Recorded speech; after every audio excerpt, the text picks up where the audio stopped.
Trader of the week #1 की personal strategy जाननी है कि जो ट्रेडर ऑफ द वीक होता है मतलब कि पूरे वर्ल्ड का नंबर 1 ट्रेडर बना है इस हफ्ते का, उसका सबसे ज्यादा बैलेंस रहा है, उसने जो ट्रेड्स ली है वो सबसे ज्यादा अच्छी एक्यूरेसी की रही है। मान के चलो ट्रेडर ऑफ द वीक ने 100 ट्रेड लिए है तो उसकी 95 से ऊपर ट्रेड्स विन हुई है, जब तो वो ट्रेडर ऑफ द वीक बना है, वर्ल्ड का नंबर 1 ट्रेडर बना है। Hi guys, this side trading नोआ अक्षय पंडित, कैसे आप सभी। तो दोस्तों मैं बना था ट्रेडर ऑफ द वीक, अगर आप सभी को नहीं पता मेरा एडिटर आपको पोस्ट भी दिखा देगा। तो मैं 11 फरवरी को बना था trader of the week. I don't know ये वीडियो कब जाएगी, मैं तो अभी 2-4 दिन में ये वीडियो बना रहा हूं, बट बात ये है मैं तुम्हें आज अपनी पर्सनल स्ट्रेटेजी बताऊंगा कैसे मैं ट्रेडर ऑफ द वीक बना एंड किस स्ट्रेटेजी को फॉलो करके तुम भी ट्रेडर ऑफ द वीक बन सकते हो या मेरी जितनी एक्यूरेसी पा सकते हो। सो मेक श्योर इस वीडियो को जरूर से आखिरी तक देखना। बाकी अगर आपने अभी तक इस चैनल को सब्सक्राइब नहीं करा है so make sure to subscribe and join कर लेना अभी कभी आप मेरा टेलीग्राम चैनल, जहां पर मैं अपनी पर्सनल स्ट्रेटेजी मार्केट एनालाइज करके आपको बताता हूं कि आज आपको ट्रेड लेनी है या नहीं। सो मेक श्योर, बहुत सारे फायदे हैं, जाओ जल्दी से टेलीग्राम चैनल ज्वाइन कर लो, लिंक आपको डिस्क्रिप्शन सेक्शन में मिल जाएगा। चलो without any further time waste let's start the video. तो देखो दोस्तों, मैं ट्रेडर ऑफ द वीक बना मतलब कि अगर मैं यहाँ पे पहले पेंसिल सेलेक्ट कर लेता हूँ, देखो पूरा वर्ल्ड, ये हमारा वर्ल्ड है, मैं ऐसी मैप बना रहा हूँ, इसमें सब कंट्रियाँ हैं, ठीक है, सब कंट्रियाँ हैं। अब उन सभी कंट्रियाँ मान के चलो कि 10 लाख लोग ट्रेड ले रहे हैं, 10 लाख लोग, पीपल, ठीक है, पीपल ट्रेड ले रहे हैं, कोई नहीं, 10 लाख लोग ट्रेड ले रहे हैं, ठीक है। अब उन 10 लाख में कहाँ पर, कोटेक्स पे, पहले बता रहा हूँ कोटेक्स पे, ठीक है, कोटेक्स पे 10 लाख लोग ट्रेड ले रहे हैं, ठीक है। अब ट्रेड ले रहे हैं, उसमें से एक पूरे वीक में 7 डेज में सबसे ज़्यादा बैलेंस मैंने कमाया। 1 लाख लोग में सबसे ज़्यादा बैलेंस मेरा रहा, सबसे ज़्यादा अच्छी एक्यूरेसी मेरी रही। मेरा प्रॉफिट कितना था, मेरा बैलेंस कितना था बता देता हूँ, $41,000, मतलब कि इंडियन करेंसी में अराउंड 37 लाख रुपीस, ठीक है, मेरा ये बैलेंस रहा था उस वीक में। मेरा एडिटर आपको स्क्रीनशॉट भी दिखा देगा, वो मतलब फोटो दिखा देगा पॉपअप करके कि $41,000 37 लाख रुपीस का मेरा बैलेंस था। अब मैंने ये कैसे अचीव करा, इस पर आते हैं कि मैं जो ट्रेडर ऑफ द वीक बना हूं यहां तक कैसे पहुंचा। आपको ये समझना जरूरी है कि ट्रेडर ऑफ द वीक बनना इतना आसान भी नहीं है और इतना मुश्किल भी नहीं है, पर इसके पीछे लॉजिक क्या है नुआ भाई, कितना हमें बैलेंस चाहिए होगा, क्या चीज हम फॉलो करें, प्राइस एक्शन पे ट्रेड लें या इंडिकेटर्स पे ट्रेड लें, क्या हमें कैंडलस्टिक पैटर्न देखना है या चार्ट पैटर्न देखना है, क्या देखना है नुआ भाई, जरूर से हमें समझाओ, बहुत डाउट से। तो फाइनली वीडियो भी इसलिए मैं लेके आया हूं। अब एक चीज समझो ध्यान से, एक प्रॉफिटेबल ट्रेडर बनने के लिए पहली बात तो आपको अपना बैलेंस बचाना आना चाहिए। मान के चलो आपने ट्रेडर ऑफ द वीक मतलब कि $20,000 का आपका इस वीक का टारगेट है, तो पहली चीज समझो कि $20,000 का मतलब है भाई कम से कम भी तुम्हें $5,000 या $10,000 लगेंगे और उसमें भी तुम्हें 2x करना पड़ेगा। 2x भी इतना आसान नहीं रहता एक वीक में। अब क्या करना पड़ेगा, या तो तुम लोग रिस्क ले सकते हो कि वहां पर आप बड़ी अमाउंट का ट्रेड कर रहे हो, आप रिस्क लग रहा है आपको, क्योंकि ट्रेडर ऑफ द वीक बनने के लिए मान के चलो एग्जांपल बेसिक मिनिमम $20,000 तो चाहिए, मतलब कि अराउंड 17 लाख रुपए बनाने हैं, ठीक है, 17 लाख रुपए आपका टारगेट है। अब मैं क्या समझाता हूं, कभी भी आप अपने बैलेंस का एक वीक में 20% या 30% बढ़ा सकते हो। तो $20,000 का मतलब क्या हो गया कि $10,000 का अगर हम 20 से 30% करते हैं तो $2,000-3,000 होता है। लेकिन अगर हम बात करते हैं $15,000, ठीक है, या $20,000, ठीक है, अब तुम लोग कंफ्यूज मत हो जाना, मैं तुम्हें समझाता हूं कि अगर आप 10,000 का 20,000 कर भी लेते हो, मतलब कि 2x वैसे भी कर लेते हो, स्टिल आपका प्रॉफिटेबल अमाउंट कितना है, सिर्फ $10,000 ही है, जब भी आप ट्रेडर ऑफ द वीक नहीं बनोगे। समझो इस चीज को कि अगर आप $10,000 से $20,000 भी बना लेते हो, अमाउंट को डबल अप कर लेते हो, स्टिल आपने यहाँ पर प्रॉफिट कितने का किया, प्रॉफिट सिर्फ मात्र और मात्र आपने $10,000 का ही करा, क्योंकि $10,000 का आपने प्रॉफिट किया, $10,000 आपका पहले बैलेंस था, इन दोनों को प्लस करते हैं, प्लस, ठीक है, प्लस करते हैं जब जाके ये बनता है $20,000, ठीक है।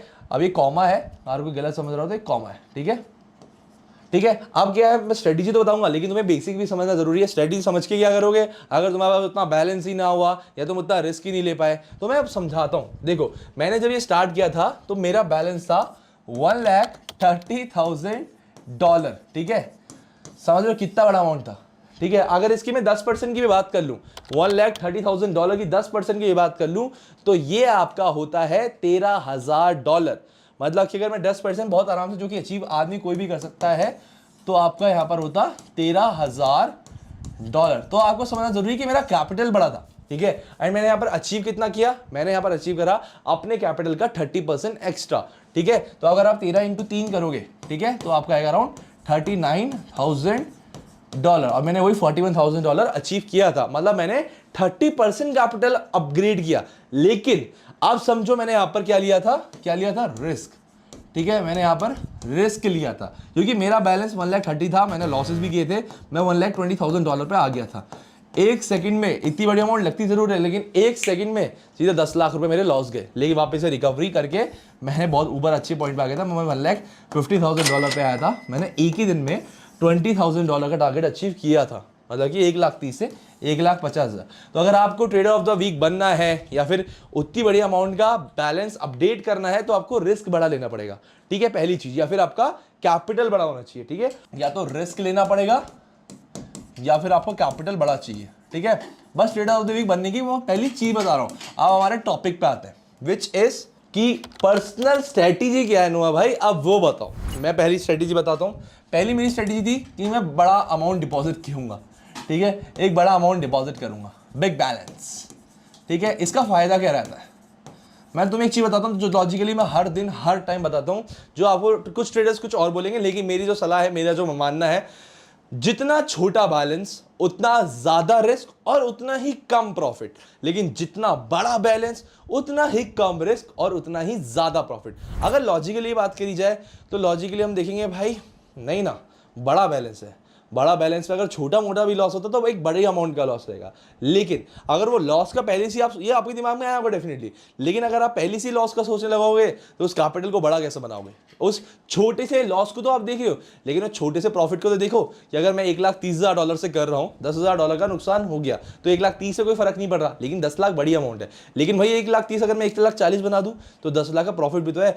छोटा प्रॉफिट है लेकिन प्रॉफिट धमाकेदार है। ठीक है, तो आपको रिस्क है तो इसके देखो वही चीज रहती है, तो आपको रिस्क लेना पड़ेगा। पहली चीज मेरी पर्सनल स्ट्रेटेजी हमेशा रहती है कि आप बड़ी से बड़ी अमाउंट डिपॉजिट करो, फिर उसके बाद risk management is very important. ठीक है, पहला पॉइंट आप समझ गए, बिग डिपॉजिट। मैं अपनी पर्सनल स्ट्रेटेजी शेयर कर रहा हूं। अब ये नहीं बता रहा कैसे आप ट्रेडर ऑफ द वीक बनते हो, पर्सनल स्ट्रेटेजी है। पहला चीज, आपको एक बड़ा बैलेंस से स्टार्ट करना चाहिए। अगर आप थोड़ा बहुत मार्केट सीख चुके हो, एक इंटरमीडिएट हो, अब आप गुड टू गो है तो थोड़ी थोड़ी अमाउंट अपनी बढ़ा सकते हो। छोटी अमाउंट में इतना ज्यादा प्रॉफिट भी कम होता है। खुद एग्जांपल ले लो, ₹1,000 से मैं कैपिटल गेन करने जाऊंगा, ₹1,000 का 10% होता है ₹100। ठीक है, ₹1,000 का, मेरा एडिटर आपको एडिट के साथ साथ समझा देगा, ₹1,000 का वहीं पर 10% होता है ₹100। ठीक है, ₹100। ठीक है, और वहीं पर 10,000 का, ठीक है, ₹10,000 का 10% होता है, कितना होता है, ₹1,000। जितना तो सारा तुम लोग कैपिटल स्टार्ट कर रहे हो उतना यहाँ पर से 10% में आ जाएगा। तो ये समझना जरूरी है, कैपिटल जरूरी है। अब रिस्क मैनेजमेंट क्यों जरूरी है, अगर तुम अपने कैपिटल को प्रोटेक्ट करना ही नहीं सीख पाओगे, पता ही नहीं है। देखो, एक दो चीजें रहती है, एक होता है मार्केट में खड़े रहना। ठीक है, अगर तुमने मार्केट में खड़े रहना ही नहीं सीखा तो जीतोगे कैसे, क्योंकि मार्केट हमेशा तुम्हें आगे तो नहीं बढ़ाएगा। जैसे तुम्हारा बॉस होता है, बॉस कोई भी जॉब कर रहे हो, बॉस होता है, बॉस तुम्हें आगे तो बढ़ना चाहता है, लेकिन उसके लिए तुम्हें मेहनत भी करनी पड़ती है। लेकिन धकेलने वाले आसपास बहुत हैं कि भाई मैं भी बनूंगा, कंपटीशन बहुत है। तो आपको अपने बैलेंस का प्रोटेक्शन भी करना जरूरी है कि उस मार्केट में टिके कैसे रहना है। ठीक है, टिकना भी जरूरी है। अगर आप रिस्क मैनेजमेंट नहीं करोगे, अपने स्टॉप लॉसेस नहीं लगाओगे, तो बस आप सोचोगे कि नहीं, आज मेरा $100 से स्टार्ट हुआ है, आज मैं $110 या $150 बनाऊंगा। लेकिन आप सोचते नहीं हो कि वहीं अगर आप इतनी बड़ी अमाउंट का प्रॉफिट बनाना चाहते हो तो आपका एक स्टॉप लॉस भी होना चाहिए। स्टॉप लॉस होना बहुत जरूरी है। अब इसमें मैं क्या यूज करता हूँ, 1:2 रिस्क टू रिवॉर्ड। इसके बारे में अगर आपको पढ़ना है, देखो मैं इस बारे में इस वीडियो में नहीं पढ़ाऊंगा, इस पर ऑलरेडी मैंने वीडियो बना रखी है, आप लोग सर्च कर सकते हो 1:2 या risk to reward ratio video आपको मेरे यूट्यूब चैनल में फ्री में मिल जाएगी। मैंने ऑलरेडी इस पर एक कोर्स भी बना रखा है। ठीक है, फ्री है सब कुछ मेरे चैनल पे, यही पढ़ा रखा है, यही पढ़ा रखा है। ठीक है, तो अब आपको मार्केट में खड़ा होना, टिकना समझ आ गया। अब आपको मार्केट में समझ आ गया कि मैं कितना कैपिटल से स्टार्ट करूँ। बेसिक होता है कैपिटल स्टार्ट करना और बेसिक होता है मार्केट में कैसे टिके रहना। अब एक चीज और आती है यहाँ पर, भूख। ठीक है, अपनी भूख को मार के रखना है और अपने डर को बचा के रखना है। Fear and greed. कभी भी मार्केट में लालच मत करो कि मैं आज ही पैसा कमाऊंगा, मार्केट खराब है साल अगले दिन ट्रेड करो। ठीक है, ये नहीं होता कि तुमने अगर $100 का $150 बना लिया तो आज $200 भी आज ही बनाना है। तुम खुद सोचो, $100 से $150 पहुंच रहे हो, 50% कैपिटल ऑलरेडी गेन कर लिया है, तो $200 तक क्यों पहुंचना। ठीक है, तो अपने लालच को कम रखो और डरो मत कि मान के चलो तुमने डर में सोचा कि भाई यहाँ मैंने 1 घंटा पूरा मार्केट को एनालाइज करा, ये ट्रेड मुझे अच्छी लग रही है, लेकिन अगर मेरा लॉस हो गया तो वहीं पर तुमने एंट्री मिस कर दी और क्या हुआ, वहां पर विन हुआ। तो दैट्स द डिफरेंस। तुम्हें कभी भी डरना नहीं है और लालच नहीं करना है, ठीक है। इतना बेसिक हो गया। अब इस बेसिक के बाद आता है ट्रेड लेना, ठीक है। अब आप ट्रेड लोगे, ठीक है। अब ट्रेड लेने के टाइम क्या क्या जरूरी है वो मैं आपको समझा देता हूं। जब आप ट्रेड लेने मार्केट में घुसोगे, पहले चेक करो कोई न्यूज तो नहीं है, मार्केट में कोई न्यूज तो नहीं आ रही है। न्यूज होने की वजह से मार्केट वॉलेटाइल होता है बहुत ज्यादा, कि तुम्हारा एनालिसिस काम करेंगे ना कुछ काम करेगा, ठीक है। तो मार्केट में कोई न्यूज तो नहीं है, पहले आपको ये पढ़ना है कि मार्केट कोई न्यूज तो नहीं दे रहा, अभी आज कोई न्यूज तो नहीं है। फिर उसके बाद आप कम से कम आपको 20 करेंसीज मिलेगी, 20 से 30 करेंसी, जिसको आप एनालाइज करोगे, ठीक है। अब इन करेंसीज में से आपको टॉप 2 या 3 करेंसी सेलेक्ट करनी है। अब टॉप 2 या 3 करेंसी क्यों कह रहा हूं, अब मान के चलो आपके सामने 20 करेंसी खुली हुई है। एक एग्जांपल देता हूँ, फनी है। मान के चलो तुम्हें एक ऑप्शन मिल रहा है, सामने 20 लड़कियां खड़ी है। अब तुम उसमें से टॉप 1, 2 या 3 तो लड़की सेलेक्ट करोगे। एक से तुम खुश होने वाले नहीं हो, 2-3 तो लगेगी और 20 पूरी सेलेक्ट कर नहीं सकते। ऐसे ही सेम यहाँ मार्केट में भी है, ठीक है, कि आपको उस 20 करेंसी में से टॉप 2 या टॉप 3 करेंसी सेलेक्ट करनी है, जहां पर आपका मार्केट अच्छे से वर्क कर रहा हो, जहां पर तुम खुश हो, समझ रहे हो। तो वही चीज है, जहां पर मार्केट वॉलेटाइल कम हो एंड मार्केट हर एक चीज को अच्छे से फॉलो कर रहा हो, ट्रेंड अच्छे से फॉलो कर रहा हो, प्राइस एक्शन अच्छे से फॉलो कर रहे हो, तो आपकी करेंसी सेलेक्ट करना बहुत इंपॉर्टेंट है। इंपॉर्टेंट, जो मैं हर बार करता हूं, मेरी पर्सनल स्ट्रेटेजी है। फिर उसके बाद अब मेरा चालू होता है, जब मेरी करेंसी सेलेक्ट हो गई है, जब मैंने देखा कि यहाँ ट्रेंड फॉलो हो रहा है, यहाँ प्राइस एक्शन फॉलो हो रहा है, क्या क्या फॉलो हो रहा है, ट्रेंड फॉलो हो रहा है, प्राइस एक्शन फॉलो हो रहा है, एंड उसके बाद हमारे लेवल्स अच्छे से फॉलो हो रहे हैं, ठीक है। कैंडल्स की वॉल्यूम में यहाँ पर वॉलेटाइल नहीं दिख रही और सब कुछ गुड टू गो है। देन मैं 4 से 5 चीजों का कंफर्मेशन लेता हूं, देन उसके बाद ट्रेड लेता हूं। पर्सनल स्ट्रेटेजी बस इतना ही है, बहुत बेसिक है, ठीक है, बहुत बेसिक है। बस मैं प्रॉपरली गाइडलाइंस के साथ, प्रॉपरली पेशेंस के साथ चलना पड़ता है, क्योंकि प्राइस एक्शन में तुम्हें पेशेंस की बहुत जरूरत पड़ेगी, क्योंकि तुम्हें वेट करना है कि ब्रेकआउट होने के बाद यहाँ रीटेस्ट तो नहीं होगा, या फिर रिवर्सल का कंफर्मेशन का भी वेट करना पड़ेगा। और किसी ने अगर price action, trend, levels, candle कुछ नहीं बढ़ा, सब के ऊपर, सब टॉपिक के ऊपर लॉन्ग वीडियोस है, ठीक है। अब मैं कोई इंडिकेटर यूज नहीं करता हूं, मैं पहले बता रहा हूं, अपनी पर्सनल स्ट्रेटजी में no indicator is being used, ठीक है। इंडिकेटर वो यूज करते हैं या तो जो बिगिनर्स है, या फिर जिनको इंडिकेटर से थोड़ा बहुत ट्रेड्स ले रहे हैं, ट्रिक्स है। देखो इंडिकेटर ट्रिक्स है, वो आपको हल्का फुल्का इक्का तुक्का मार्केट का बता देगी, लेकिन प्राइस एक्शन आपको पूरी प्राइस की ही मूवमेंट बता रहा है कि यहां से प्राइस उठने वाला है, उठ गया तो और उठ सकता है, ब्रेक होने के बाद गिर रहा है तो यहां से रिवर्सल भी हो सकता है। तो price action is very very very important, जो खुद मैं ट्रेडर ऑफ द वीक हमेशा फॉलो करता हूं।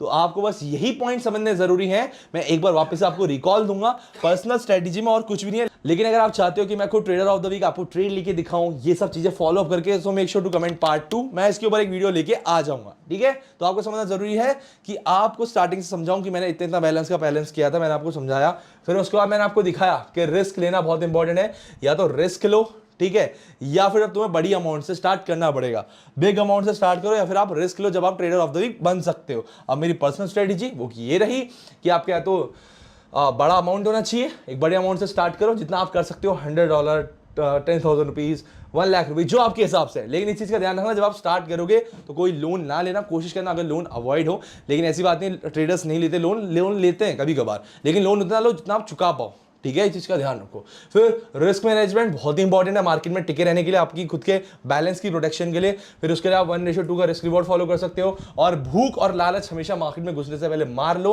फिर उसके बाद आप आओगे न्यूज पे, मतलब आपको चेक करना है कौन कौन सा मार्केट वॉलेटाइल है, जैसे कौन सा एसेट, मान के चलो EUR पे न्यूज चल रही है, तो कोई भी पेयर में जहां पर आपको EUR दिखेगा आप वहां पर ट्रेड नहीं लोगे।